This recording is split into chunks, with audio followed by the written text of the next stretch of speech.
Hi guys, welcome to How to Solutions YouTube channel. In today's video, I'm going to show you how you can fix Instagram keep stopping problem.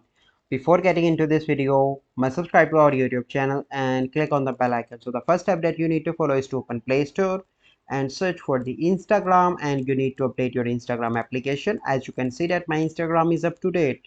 So the next step, you need to go into the settings and go into the app management, and then you need to click on the app list, and here you need to search for the Instagram application. Okay, and click on storage and cache, and the first you need to clear cache, and after that you need to clear storage and allow all permissions. As you can see that, then you need to turn off your smartphone and turn on again and log in into your account on Instagram, and then your Instagram will work properly without any issue. As you can see that, so this is the process by which you can fix Instagram keep stopping problem. I hope you find this video helpful.